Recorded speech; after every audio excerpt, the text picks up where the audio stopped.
Namaste. Welcome to Vishwa Yoga. My name is Vishwa. Today in this video, I will summarize the major components and practices used in Tantric Hatha Yoga. These practices are also named as a separate branch of yoga and play an important role in a complete, holistic, well-rounded practice. As you may know, Tantric Yoga comprises of four major branches, namely Hatha Yoga, Mantra Yoga, Laya Yoga, and Raja Yoga. Here, I will be focusing on Hatha Yoga. And to understand the various styles of yoga, its masters, and practice stages, including left hand and right hand path practices, I have covered them in separate videos. So I assume you have watched them. If not, I suggest checking them out. I will also put their link in the description of this video here. So as you know, popular yoga classes focus on asana or posture-based practice. And this is how most people perceive yoga today. However, in my workshop, besides postures, I ensure that all the important components and aspects are properly covered. I received these teachings from my teachers and self-study and self-practice. Thus, I like to share with some logical perspective so that you can understand it better and the information is not fragmented. In Tantric Yoga, three major principles come together. It's like Triveni, where three rivers meet. But here, three philosophies and technique meet: Yoga, Tantra, and Ayurveda. Yogic philosophy remains the primary guiding force and foundation, followed by Tantric techniques and then the Ayurvedic principles. So, in Tantric Hatha Yoga, a sequence of steps is done one after another in a very methodical way for a given practice for the desired result. One prerequisite to practicing Hatha Yoga is you must be willing to put some effort to do the practice. To keep it simple here, let me explain with the following example that I apply in my teachings. Each one can be treated as a group of practices under the umbrella of Tantric Hatha Yoga with Vinyasa or the sequence. The first one is Yoga Asana. As you know, most of the popular yoga with various styles use a specific energetic sequence for each yoga class. These classes are focused on physical health and general well-being. And these practices mostly use the right hand path approach, primarily focused on asana practice, making the body ready for pranayama and meditation. These practices are suitable for everyone, and that's why they are popular. The second one is the Paryang Yoga. The word Paryang Yoga comes from a Tantric text which means bed yoga, primarily focuses on sexual health or love life. These practices mostly use a left hand path practice or left hand path approach, using some asana as the foundation, leading to various mudras related to the Vajroli mudra, using pranayama and meditation as well. These practices provide the foundation and the groundwork for further Tantra workshops. I would like to mention that no matter which major Hatha Yoga text you may study and the path or practice you may choose, you will find that there are four major components always emphasized: asana, kumbhaka, mudra, and meditation. So, please keep in mind that kumbhaka and mudra technically fall under the pranayama umbrella. Thus, the essential components of any yoga practice are asana, pranayama, and meditation, which I have talked in one of the videos before.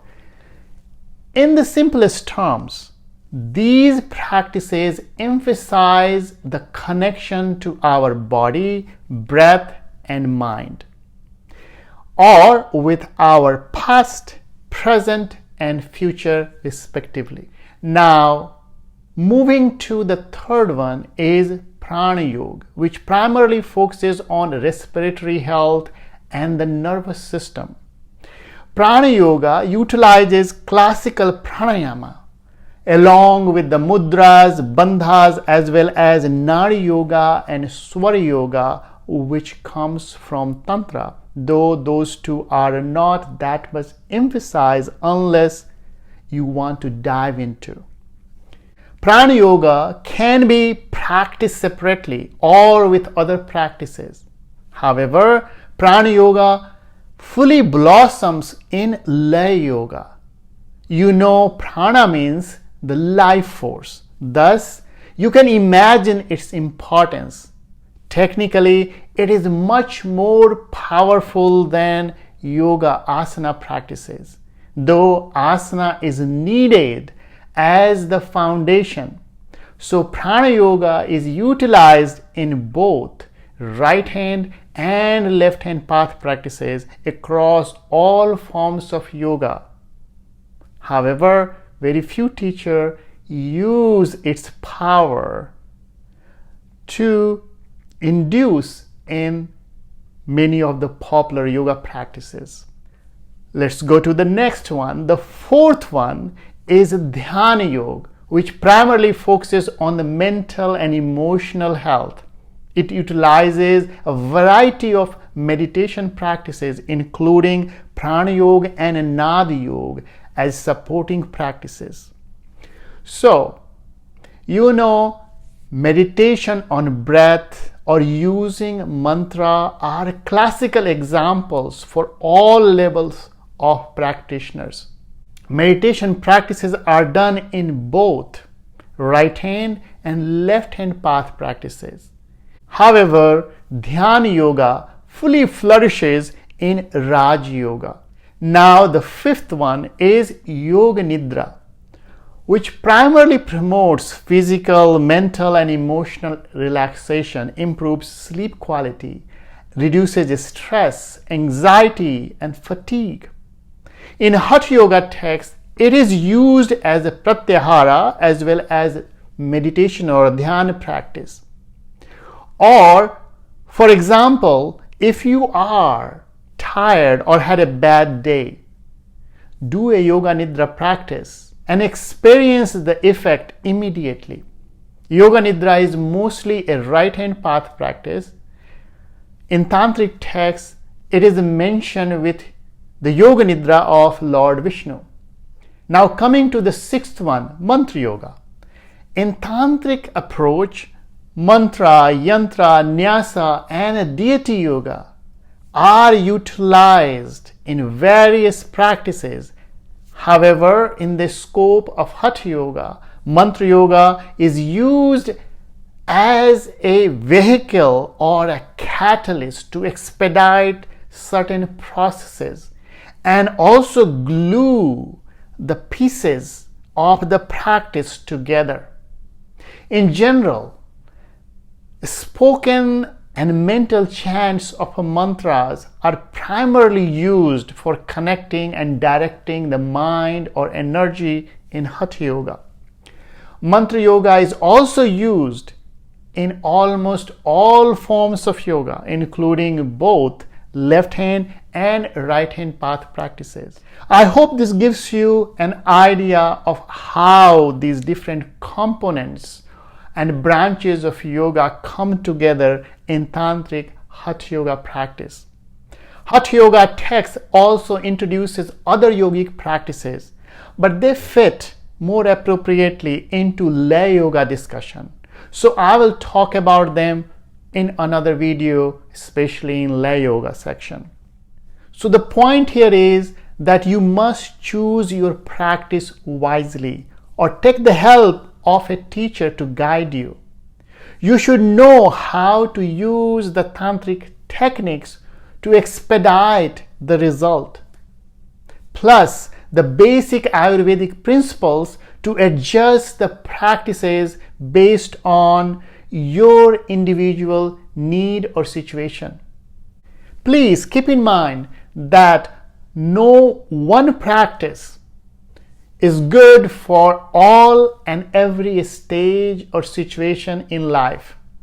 Your practice should be ideally designed to meet your individual needs and goals. I teach each of these practices in 4 progressive stages, either in a workshop or private session. I also teach online classes, so feel free to contact me or drop into those classes you may be interested into. In my experience, a complete daily practice roughly takes about 90 minutes, comprising of all the essential components. If you are practicing for less than 30 minutes or more than 3 hours, then either you are doing too little or too much. So don't go in either extreme. So have a balanced and well-rounded practice to experience its radiance or benefits. Some people love practicing asana and other meditation, but metaphorically speaking, think asana as an appetizer, pranayama as the real meal, and meditation as the dessert. This real meal is more than just breathing practice. Here you tap into your life force or your inner prana shakti within. This shakti is the focus of Tantra, which gradually leads you to the Shiva, the pure consciousness, your true self. And that is the essence of yoga. Thank you for watching this video and have a wonderful day. Namaste. Thank you so much for listening. If you like the information, please subscribe, like, and share so that everyone else can also enjoy this.